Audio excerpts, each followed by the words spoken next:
I'm Eric Slack, Senior Analyst with Storage Switzerland. Our guest today is John Gallagher, Vice President of Marketing with Quorum. Today we're going to talk about disaster recovery, or DR. When people think about disasters, the thing that comes to mind are natural disasters, you know, tornadoes and hurricanes and that sort of thing. But it sounds like that the real issue that more companies have to worry about are other things besides the 6 feet of water in a data center. Is Absolutely. that right? And by the way, we've had many customers who have been 6 feet underwater. I mean, many of our customers went through Sandy, they went through other hurricanes and natural disasters. But you're absolutely correct. The predominant cause of downtime, you know, in the data center isn't the natural disasters. Those account for roughly about 6 to 7% of the downtime. All of the other causes are really rooted in human error in some cases. Sometimes it's power failure. Oftentimes it's even something like the squirrel chewing into the wires out in the transformer. Things go down, and so, you know, whether it's you know, human error, you know, bad software, call it software upgrades that you know, go bad or aren't correct. Disaster, right? Disaster of many kinds. Disaster has many flavors and faces to it. If you've seen the Allstate commercial, which talks about mayhem, that's exactly what we're talking about, right? Okay. So there's lots of different causes then. So what do companies do to protect themselves? Well, there's a variety of mechanisms, and actually I'm going to say all are good, right, really. I mean, we have many of our customers who use multiple approaches to get themselves the level of protection and the level of comfort, let's say, to keep their operations running. So, you know, tape. Tape is a very effective mechanism. Sorry, can't draw it too well today, but tape is very effective. Why? Tape is effective because it's good for long-term retention, long-term storage. The problem you get into, it's not easy to recover back from it. So it's not really an instant recovery mechanism. Many of our customers use tape.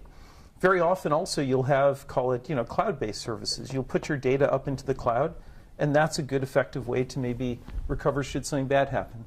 But I'll tell you, one of the things that's unique about what our company does, what Quorum offers to our customers, is the ability to do instant recovery of the applications and the data. So that's something that's really unique amongst the set we're talking about. Is that really one of the issues then of sort of some of these solutions then is they do provide protection, but it's the recovery is too slow. It's absolutely. In fact, could I just briefly you know, draw out here? There's kind of an economics behind this, right? So if you think of what the recovery time is, let me just abbreviate here and call it recovery time. Okay. And then let's talk about money, right? So what are your options? You can do full SAN replication or data center replication. Right. And that's fantastic. Your recovery time is in nanoseconds virtually, right? You're immediately failing over to an environment which is known to be good. It's highly synchronized. The problem with it is, for a lot of people who aren't, you know, Fortune 100 type companies, horribly expensive. It's pretty high on the cost curve, isn't it? Especially human cost, right? Because keeping everything synchronized right across very complex operations is difficult. Again, as we talked about, tape and other mechanisms like that, or data-only type recovery mechanisms, sure, your cost is relatively low, but your recovery time now is in days or weeks, right? And so that's really ineffective for a lot of people. What Quorum offers is really a solution that fits right here. I mean, put the big Q right there. So we offer a solution that really offers recovery in a very short amount of time. I mean, typically failover is going to be within a minute or less. Depends on the level of recovery that you're talking about. The other thing is that it brings all of the data back for your critical applications because we're constantly synchronizing and constantly backing up your data. So it is truly an effective mechanism. It's not quite as immediate as it would be with full SAN replication, but it's affordable, genuine fraction of the cost. I mean, orders of magnitude less expensive. And so, you know, what we often see is that people will choose, based on their resources, whether to go this route and or this route, but very often we fill a missing hole right in between. Okay, no, that makes sense. So really then the issue then is how fast can you get your data back, and at this end of the spectrum you've got data center failover, which is out of the reach of everybody but the biggest companies, and down here you've just got your data, and who knows how long it's going to take to actually get your application. Exactly. Perfect example is your Exchange server going down, right? As I mentioned, right, many of our customers who were in the midst of Sandy, right? What happened? What happened is, well, actually, I'm sorry, that's a bad example. What happened is everything went down for them, right? So they were able to fail over into our cloud-based solution. Let me just jump in. So this is the data center with a group of servers, and one of them has crashed. Let's say this is your Exchange server. right? Right. What happens? Your company now can't communicate. Right. You're not able to let people know that things are bad. You're not letting them know when things are going to get better. So having a critical function like an Exchange server go down is something that we offer immediate failover to. Right? So let's say this is your situation. The rest of your data center is still running. Something bad happened right here. Immediately what happens is connected in your data center is an on-queue appliance. Should this go down, we immediately fail over into it. It's within your data center. So the latencies are small. Right? We're talking about within a few seconds, right. You're going to have that failover occur. Mail services now are back up and running. And by the way, there's a nice demo on our website that goes through this. We did a Google Hangout recently, and we showed live, within a few minutes, crashing and bringing it down and then resurrecting it back up in this fashion. If you had everything fail, I mean, let's say, chaos ensues, mayhem happened, everything has gone down, including your on-queue appliance. This is the 6 feet of water in the data center. This is truly the 6 feet of data center. What happens is everything goes up into the nice on-queue appliance in the cloud.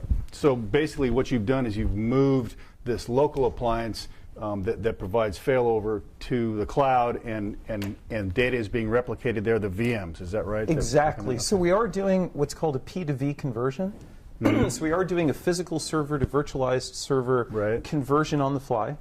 And then in addition, we're maintaining virtual machines as well in the on-queue cloud. So physically what happens is when we do a backup, and this is unique compared to other solutions in our space, every time we do a backup, we're creating what's called a recovery node. And that recovery node is what is acted out upon in the cloud should disaster happen. So we're constantly backing up, constantly creating recovery nodes. And so should something bad happen here, from, again, I'm going to use the Hurricane Sandy example, from a diner in New Jersey, you can sit there on your iPhone, one click, bring everything back up and running again. Your whole environment. What you've chosen is your critical servers. You mean and their the data. IT guy that's left the data center because the storm's coming, he can get online and fail everything over to the cloud? One button, one click. Okay. And Wow. emails back up and That's running, amazing. their SQL servers back up and running, every form of critical application Let me is able to come back. ask you something else. People are worried about compliance these days. Yes. Retailers and people have to deal with credit cards. I mean, the industries who are involved with this know it, right? Absolutely. If it's your problem, you know it. How does compliance factor into a DR solution? Yeah. Oh, it's mission critical. I mean, one of the things that we found in working, we've got over 500 companies who use Quorum's technology, and across those different companies, we've seen many times that it's really the need for compliance. Right. And there's a couple of flavors of that. Right. One is obviously the case where I just showed here. Let's take the case of some of our customers in the New York area who are retailers. Right. As they fail over into our environment, some cases they might be running their store operations, taking credit card payments, and transacting business as we want them to.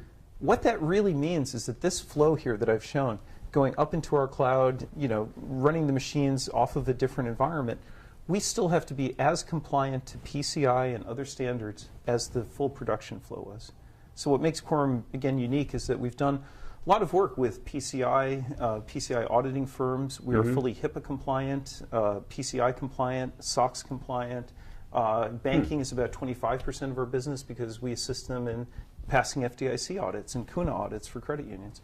So all of those environments that I just mentioned, retail, education, healthcare, banking, those all are very compliance-based industries, and we really deliver a high value there.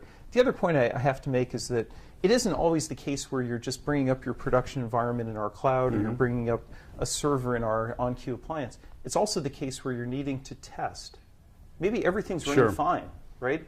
But that FDIC auditor has just stepped in the door. So testing is a big part of compliance. Absolutely. Well. So they're going to want to know, hey, in order to show that you're compliant to our standards, can you test your recovery vehicle? Okay. And we make it very easy for people, again, a one-click testing mode. Nice. Every recovery node gets tested after it's created.